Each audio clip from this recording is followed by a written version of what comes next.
Happy afternoon అందరికీ. నా పేరు ఉమా రాణి.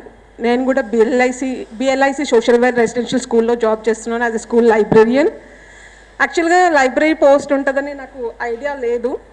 సో 2019లో నేను బిఎల్ఐసి చేశాను. అందరూ హైయర్ ఎడ్యుకేషన్ చేసిన తర్వాత బిఎల్ఐసి చేశారు. నేను బిఎల్ఐసి చేసిన తర్వాత బిఎడ్ చేశాను, ఎంఏ ఎడ్యుకేషన్ చేశాను, ఎడ్యుకేషన్ సెట్ క్వాలిఫై అయ్యాను, PG diploma in psychology counselling from Nizam college.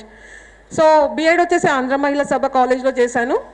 So first నేను జానీ సార్ని ఎక్కడ కలిసానంటే, నేను జస్ట్ ఏదో ట్రయల్ కోసం ఎన్విఎస్ రాశాను. జస్ట్ ట్రయల్ ఉంది కదా సర్టిఫికేట్ అని రాద్దామని వెళ్ళాను. అక్కడ సార్ తన ప్యాంప్లెట్స్ డిస్ట్రిబ్యూట్ చేస్తున్నారు.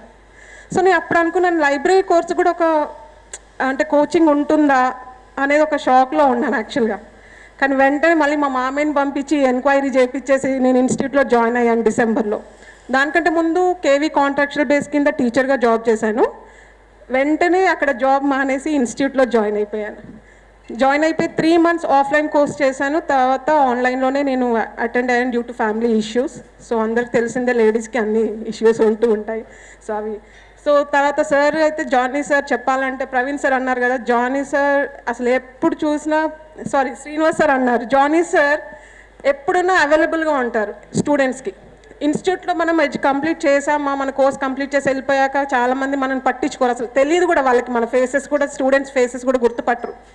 మనమే వాళ్ళ దగ్గరికి వెళ్తే వాళ్ళు అప్పుడు సార్ మీ ఇన్స్టిట్యూట్లో మేము చదివామంటే అప్పుడు గుర్తుపడతారు. కానీ జానీ సార్ అలా కాదు, తన స్టూడెంట్స్ తను చాలా బాగా గుర్తుపెట్టుకుంటారు. ఎనీ టైం కాల్ చేసినా చాలా ఫోన్లో అవైలబుల్ ఉంటారు, లేదా అనుష మేడం అయినా అవైలబుల్ ఉంటారు. కంప్లీట్గా ఇన్స్టిట్యూట్ అయితే స్టూడెంట్స్కి డెడికేటెడ్, అది చెప్పొచ్చు. అండ్ నేను డిసెంబర్లో జాయిన్ అయినప్పుడు Salim sir classes, Srinivas sir classes and Yadagiri sir classes విన్నాను. ఈ సలీం సార్ గురించి చెప్పాలంటే తెలంగాణ హిస్టరీ ఈజ్ డైనమిక్ అనమాట. శ్రీనివాస్ సార్ చాలా కూల్గా సబ్జెక్ట్ని, పాలిటీని చాలా మెల్లిగా మనకి పాయిజన్గా ఎక్కిస్తూ ఉంటారు శ్రీనివాస్ సార్ గారు. సో నాకు చెప్పాలంటే జిఎస్లో నాకు మంచి మార్క్స్ వచ్చాయి లైబ్రరీయన్ కన్నా. సో నేను ఇప్పుడు సోషల్ వెల్ఫేర్ బెల్లంపల్లిలో చేస్తున్నాను. అందరు చెప్పినట్టే నాకు చాలా ఛాలెంజెస్ వచ్చాయి. సో ఇవన్నీ చెప్పుకుంటూ కూర్చుంటే ఇప్పుడు మనకు టైం అయిపోతే మన చీఫ్ గెస్ట్ కూడా వచ్చారు, Riyaz sir. So this is all about me.